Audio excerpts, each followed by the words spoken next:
No, let him wait, Oga. Please, why did you do this to me, Bere? Please, I don't want them.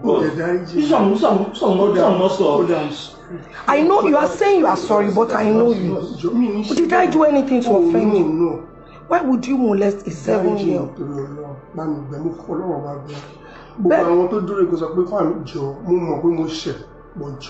I'm saying almost 7+. You are telling me pay is the devil. Fine. You should not talk about devil now. Only thing they are making now.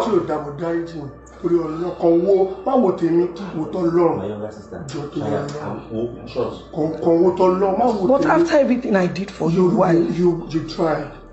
But why?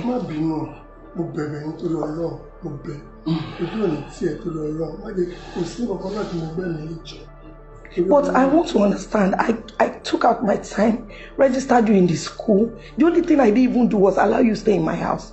And that was because my marriage just broke up and I didn't want people to. So what did I do to deserve this? Oh, deserve it. If I'm lying, look, oh, deserve it. But me, more, but you see me, carry Jim. Mo bebe.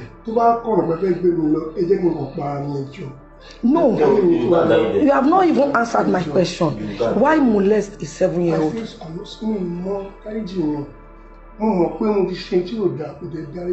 Is sexual molestation, is it right? You just tell me I don't understand you about this one. I understand him now. What? She was on English. No, the thing is that he molested her when she was 7. And then he came now that she's 14. So do it again. Okay, why do it again now? Why do it again now?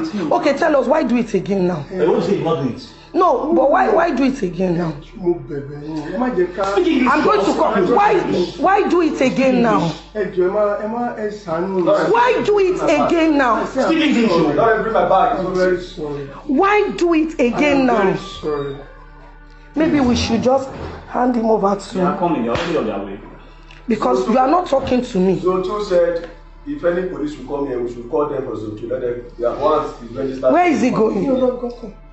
Ma, leave it. Ma, no, don't bother. Sit down back. Ma, bother. I'm talking to you as a friend because I know that you had issues. And that issue, I went all out. I'm asking you, why harass a child at 7 years old and come back and harass her at 14? You are not giving me any cogent reason. You are saying it's them. But Muti, you didn't drink.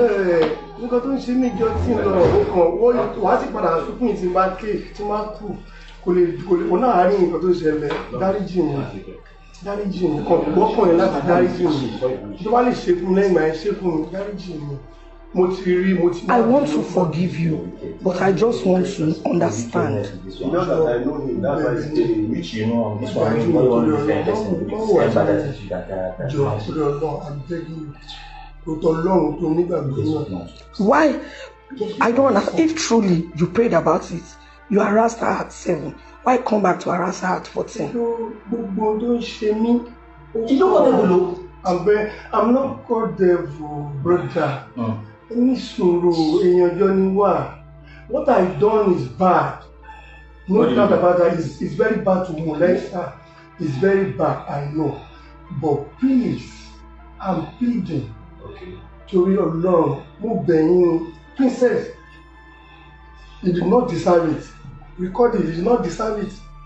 Because you tried. Okay, what was even when I was coming, that's what I was telling you. I said, you cannot call me.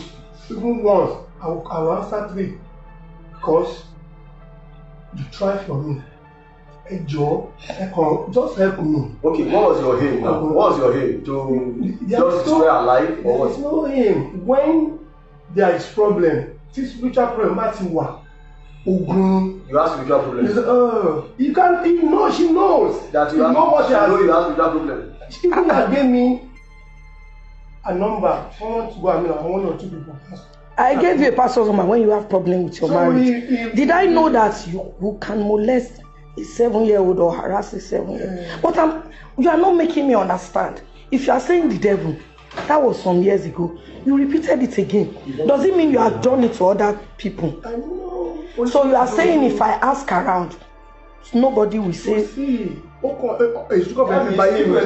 shoe. My stepchildren for no this thing say for your hand. No. I married a woman that lost her husband 7 years ago. That's true. And let me tell you, the daughter is just a little bit bigger than this. So you mean if you were to be in that shoe, you would spare that little girl? He's telling me the fact. You know what she calls me?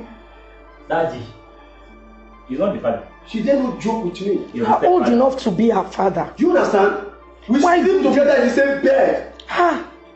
It's like my blood. As in, don't like it is my blood. You see the mother. If I call her anything, see. No, it's intentional. It's intentional. Not. That's what I'm saying. It's intentional. Lanre. At the point of intentional. If it's not intentional, come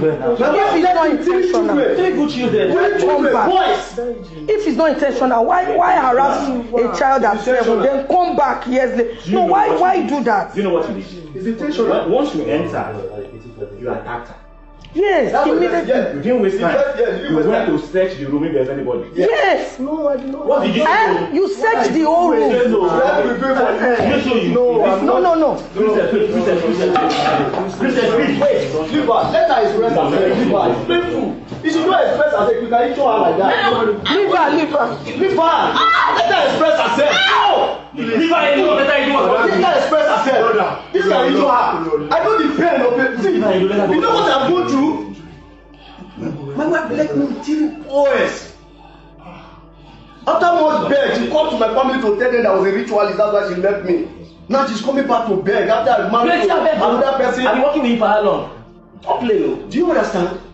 This is what I do. You searched the whole house. Immediately I step out. We were watching you.